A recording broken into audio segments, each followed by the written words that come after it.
Alright guys, let's talk about the coronavirus.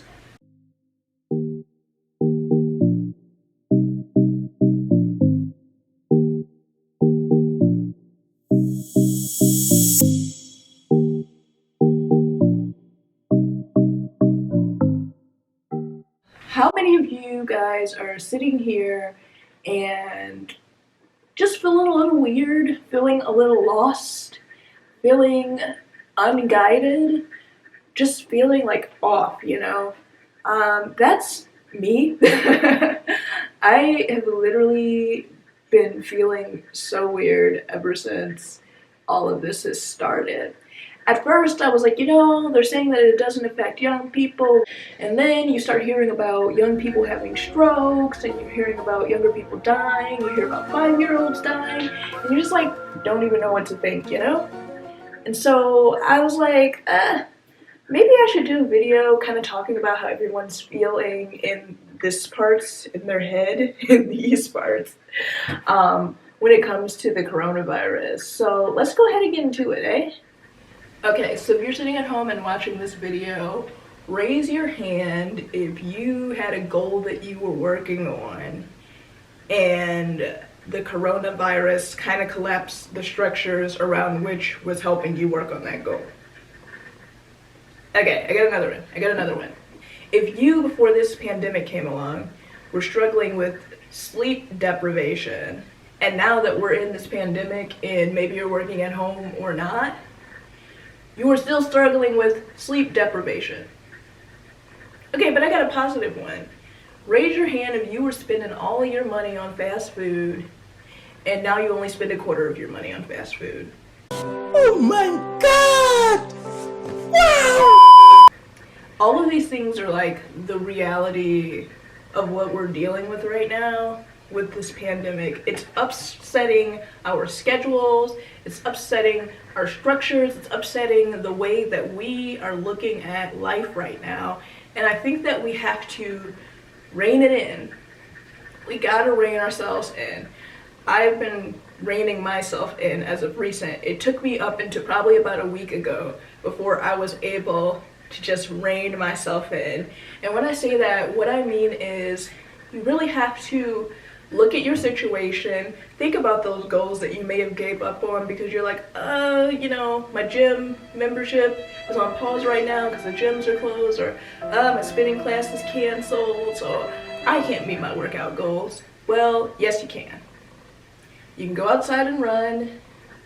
You can watch on YouTube a free video of someone doing Pilates or yoga.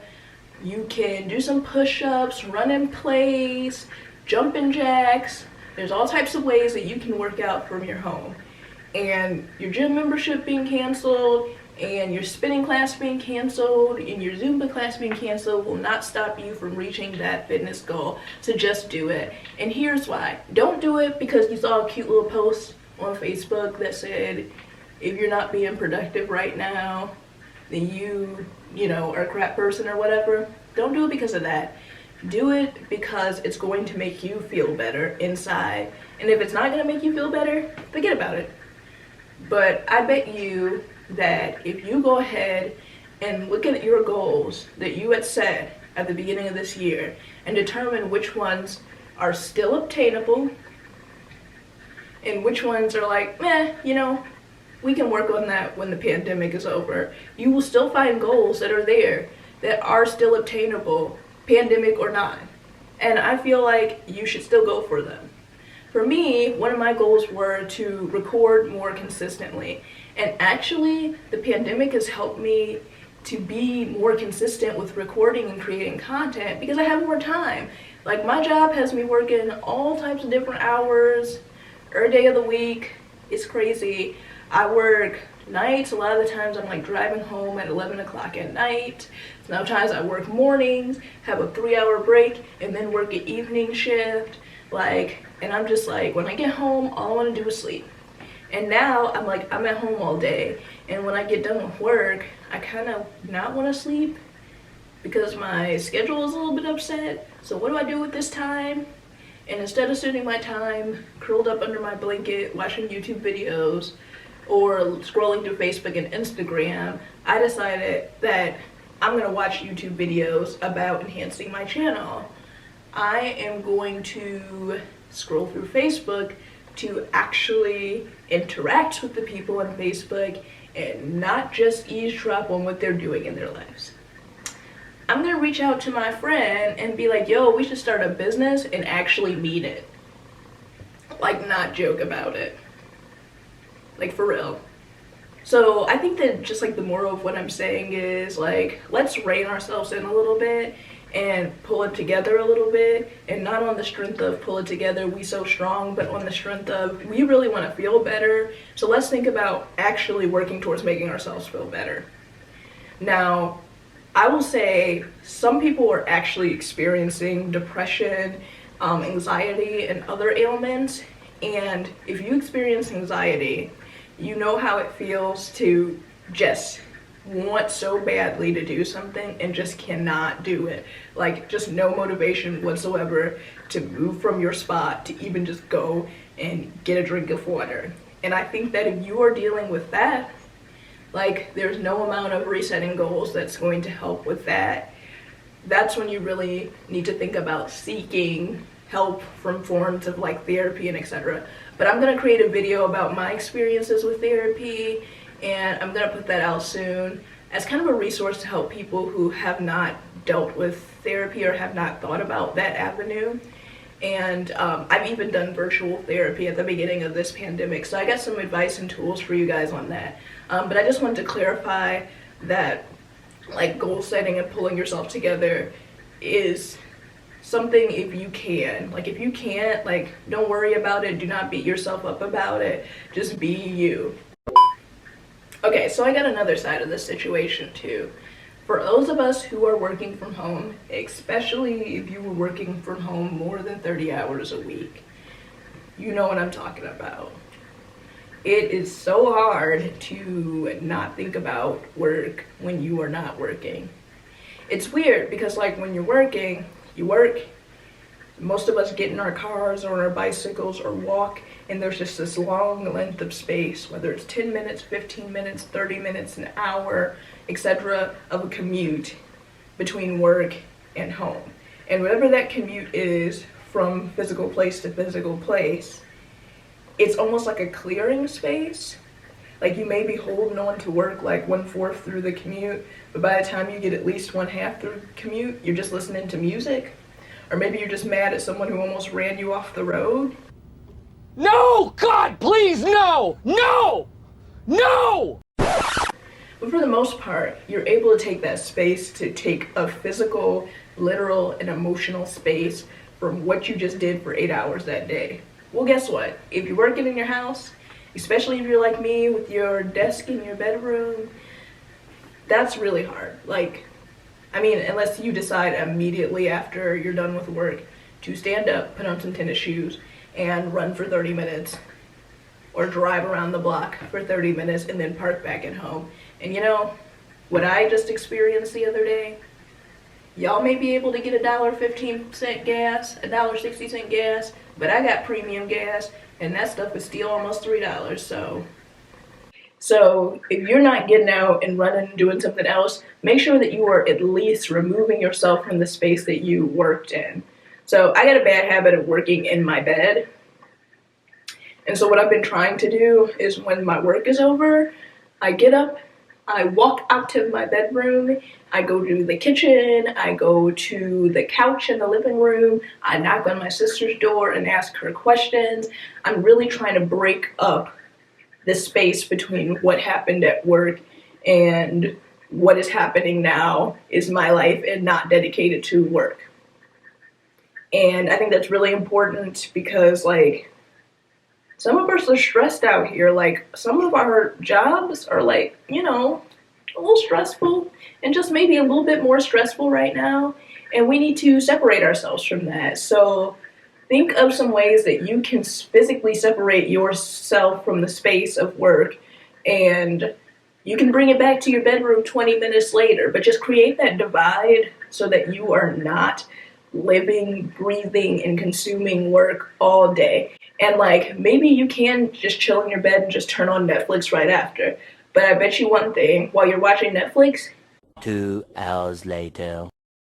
You might be thinking about an email. You might pick up your phone and check your work email, because even if something is not physically present, like the laptop is not on your lap, it just being in that space, it's like in your subconscious.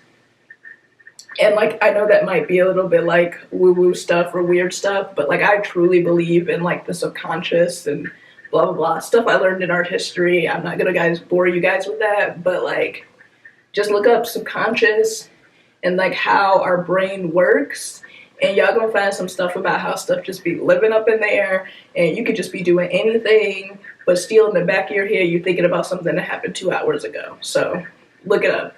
Anyway, please just make sure you're separating work from home, and I suggest physically separating it. That's my advice. That's what I'm going by right now. That's how I'm dealing with it. You deal with it however you want to, but these are my suggestions. Okay, here's gonna be my last thing, and might be just a little bit controversial. I'm very much an introvert personally, and I'm very much not really emotional, or I'm just not really physically emotional. Like, I don't cry much, and I don't do that type of thing. I'll express anger and I'll express frustration, but I'm not really good at that, like, physically showing empathy thing. So right now we are in a place where a lot of people are feeling all types of ways, and I respect that. I think that at this time you're going to experience, especially if you're doing Zoom calls, meetings, messages, you're communicating a lot more with your people at work than you were when you were sitting right next to them. You are going to see into their real lives. In a Zoom call, you're going to see their kid run behind them. You may see their spouse walking around. You may see the environment of their house. Like, you are very much in their living room with them during this 45 to 2 hour Zoom meeting, right? I think it is very important of us to protect our personal boundaries. And when I say that, I'm talking about like these emotional tethers we have with each other. So if I tell you that I'm really stressed financially, you may be able to just really accept that and be like, I can help you, like, I'm fine with really emotionally receiving that. But I also feel like if you're a person who cannot emotionally receive that, you can make sure that you are setting those boundaries. Sometimes I just have to mentally like check out when people are like doing the jabber about how their day went. It's not because I don't care about how your day went. It's because I might be going through something personally in my head where I'm just like, not feeling really positive about this right now. Let me not be in that space where my face all looks twisted up in a meeting and stuff. So I just kind of like, la la la, think about something else, scroll through my Instagram, and then when we get to the chunks of the meeting that are like, okay, here's the deets, then I'm like on it, I'm on target. Don't feel bad about tuning out certain emotions that are being presented to you during this time, especially since you are seeing a lot more of your staff members that you work with than you probably ever have seen working in the same buildings as them. It's okay to tune out those emotions. Also, though, it is okay to have one-on-ones to just relate and vent with some of your staff members too, that you feel like you're in a comfortable space with. Like, it is okay to have those conversations too, because I think that's helpful in kind of getting the feel that other people are feeling like you and kind of relate to you. So I definitely advise like making sure that you are not emotionally tethered to someone's situation right now, especially if you are going through your own situation. You just, you're not a therapist, okay? You're not paid to listen to everything. You're not paid to care about any of this. You can just let it go, release it into the world, look at your Instagram posts, see all these beautiful pictures, blah, blah, blah, blah, blah. Important parts of the meeting, now I'm back. You can do that. Please make sure you're dividing that space too. No emotional tethers right now. The only emotional tether that we're dealing with is our own to ourselves. Is it weird that like now when you say the word tether, if any of you guys seen the movie Us, like comment down below, but when I think of tether, like real creepy. Anyway, just letting you guys know. So I just want to wrap this video up by just saying we are in a pandemic. That does not mean that it's time to panic. That does not mean that we have to be stressed out. And it does not mean that we have to be like just emotional mess right now. We can pull ourselves together right now. There is still stuff to do. There is still stuff to look forward to. It may not be things that are located outside of your house, but sometimes there can be things that you're looking forward to that are like inside of you that you can work on and change. So just think about that a little bit, and then also just think about if you're dealing with something a little bit more serious that just feels like you just cannot do. Really think about seeking therapy. There's so many virtual therapy resources out here. Like I said, I want to make a video about therapy to give you guys some resources on that, because I've had experience doing virtual therapy and I've also been to therapy on and off for the last 2 years. So you should really seek that out, and I would love to do some research and give you guys some information about free therapy resources right now. So if you made it to the end of this video, thank you for watching. Thank you for listening to me just like kind of vent out and say what I feel, say what's on my mind right now.